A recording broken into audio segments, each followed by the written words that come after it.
fato o Corinthians tenha tido todo o volume no primeiro tempo, toda a posse de bola, aquilo estava dentro do plano do Internacional.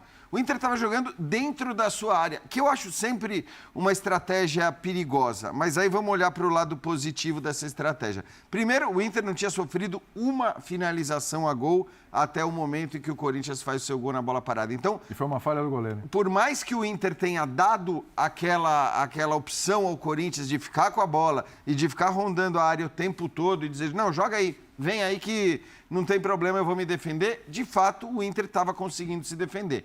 Mas claro que toda vez que você oferece essa possibilidade ao adversário, a chance de sair um gol, como saiu o gol do 1-0 do Corinthians, ela sempre acaba existindo. E o Corinthians fez 1-0. E aí acho que entra um pouco a questão de Itaquera, do estádio, da torcida, que a gente sabe que o 1-0 podia ter um efeito avassalador para o Internacional.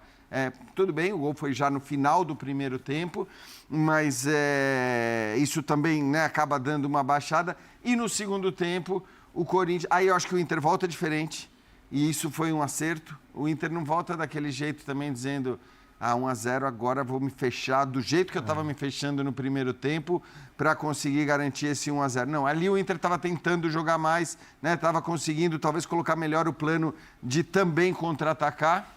Destaque para o Bernabé no jogo, porque foi a principal peça ofensiva do Internacional e acho que graças ao gol dele o Inter acaba se classificando, porque aí o gol de empate joga um balde de água fria na torcida que estava ali empolgada, tal, depois ainda sai o gol, final do jogo, como a gente imaginava que seria, mas foi muito parecido com o começo, né?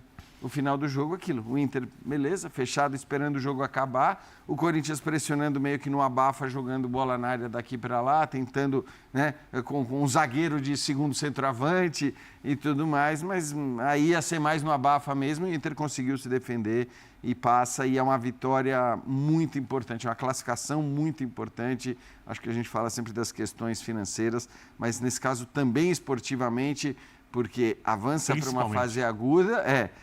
E elimina um time que a gente sabe que existe. Elimina o atual campeão. Essa rivalidade existe, né? Essa rivalidade existe. Elimina o atual campeão e é bom dizer, o Internacional não chegava a essa próxima fase, né, da Copa do Brasil desde 2020. Então já vão aí para 6 anos que o Internacional não desfrutava de uma quartas de final da Copa do Brasil. E dependendo de como for o cruzamento, estava falando isso ontem do Vasco, por exemplo, para o Internacional, dependendo do cruzamento, chega na próxima fase com grandes possibilidades, pelo menos pau a pau com o adversário, para chegar a uma semifinal, o que seria incrível para o time do Inter. E uma coisa que perceptível, que, claro, a gente pode falar de esquema tático, a gente pode falar de capacidades individuais, a gente pode falar no que funcionou em algum momento, o que não funcionou em outro no confronto de 180 minutos, Calçade. Mas tem uma coisa que está chamando a atenção nesse Inter, nos últimos 3 jogos, Flamengo e os 2 confrontos com o Corinthians, é que é um time que voltou a ter aquele espírito competitivo. Hoje, nos piores momentos, nos momentos mais complicados, onde parecia que, né, a casa ia cair, o Corinthians faz... O Inter, ele não se desmonta, ele não se desespera. E é um time mentalmente mostrando uma força que antes não estava mostrando, Calçade. Olá, boa noite. O Inter, ele voltou a competir, né? Que é algo que ele não conseguia mais fazer. Então, se chegava alguns jogos do Inter, ele olhava... Parecia que o Inter já saía do vestiário primeiro tempo perdendo o jogo. Exatamente. E ele fez isso contra o Flamengo, ele fez contra o Corinthians, apesar de todas as dificuldades do primeiro jogo. E agora, a segunda partida, no mata-mata, é totalmente condicionada por um resultado. E o Inter, cara, sempre analisar o futebol só pelo resultado é terrível. Se tomado o Inter o terceiro gol e perde nos pênaltis, o Pessolano estava ferrado. Porque a estratégia está errada e tal. E ele tinha uma vantagem que é boa, que era boa para o Atlético Paranaense também, tomou 4, mas é outra conversa. É boa de uma equipe que está melhorando, está readquirindo confiança, e ele apostou em jogar em cima disso. Não dar espaço para o Corinthians. E o Corinthians... cruzou demais, né? Cruzou. Mas o Corinthians fez 2 gols assim, de cruzamento. Sim. Fez numa bola parada e depois, no segundo tempo, o 2-1. O Corinthians ganhou o jogo e está desclassificado pelo saldo, que é assim que funciona esse tipo de competição no mata-mata. O Inter aproveitou. O Inter foi ótimo. O Inter deu um único chute certo no jogo todo ao gol. Foi o gol. Foi o gol. Né? E foi o suficiente. Então, dentro de uma estratégia defensiva de tentar interromper o Corinthians pelo centro do campo, o fluxo, não deixar o Galo ali na entrada da área começar a distribuir. Você tem um centroavante, Pedro Raul, que precisa muito, que se você também deixar ele fazer um pivô, ele pode ajudar o meia a chegar. Então, ali tinham 3 zagueiros e aí a bola vai para o lado. Do lado esquerdo, Bidu, do lado direito, Caio César. E aí, cara, no segundo tempo, aí foi todo mundo. Não adianta querer definir taticamente o que foi da metade para frente o Corinthians, que foi saindo todo mundo. Sai Gabriel Paulista, e sai o Bidon, o André contundido, e entra o Lingard, entra todo mundo. O Carrilho. Mas foi um Corinthians que lutou dentro do que podia. Acredito até que o Inter, dentro da ideia, até conseguiu permitir ao Corinthians muitos cruzamentos, mas nem todos cruzamentos bem feitos, cruzamentos que não atingiram o alvo, cruzamentos que atingiram a marcação do Inter. E o Inter aí, dentro da sua estratégia, ele foi correto. Ele sai com a classificação. No mata-mata, saindo com a classificação, pouco importa se você perdeu, ganhou o jogo. Exatamente. Você levou a classificação para casa em função do primeiro resultado como mandante. Então o Inter está classificado e o Corinthians... Para o Corinthians é um sinal de alerta, porque agora ele tem quinta que vem a Libertadores da América. Então ele pode, num espaço de 15 dias, porque é próxima quinta e a outra, então são 3 semanas, ele pode sair das 2 competições, de Libertadores e Copa do Brasil. Sim. Uma já foi e a outra...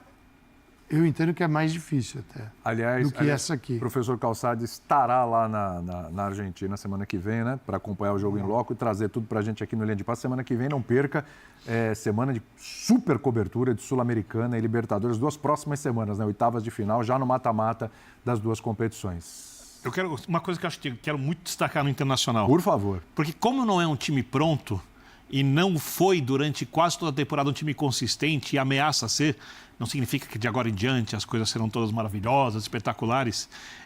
A tendência, isso até com times bem formados, eu vou pegar o exemplo do Palmeiras. Tá? Quando você toma um gol em Itaquera no mata-mata, mesmo se o Corinthians não estiver fazendo uma grande atuação, a tendência é o time ter um momento em que ele vai para o córner, quem toma o gol.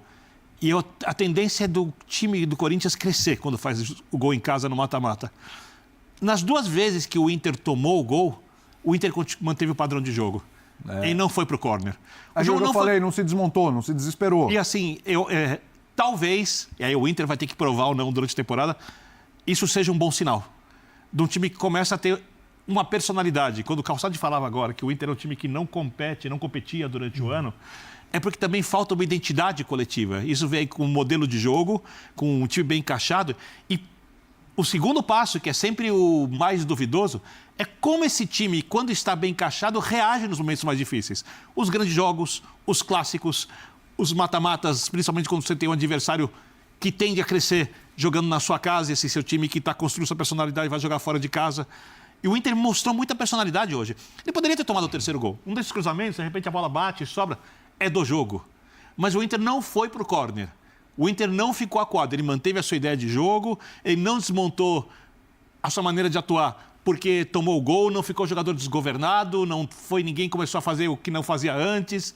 O Inter jogou do mesmo jeito, se foi certo ou errado, é indiferente nesse momento. O que importa é que o Inter conseguiu lidar com isso e está classificado em Itaquera. E essa é uma classificação que eu tenho certeza que a torcida do Inter comemora muito. Não comemora como se fosse um título, mas eu não tenho a menor dúvida que, para o torcedor do Internacional, esse foi o melhor momento até agora da temporada. É que é um Inter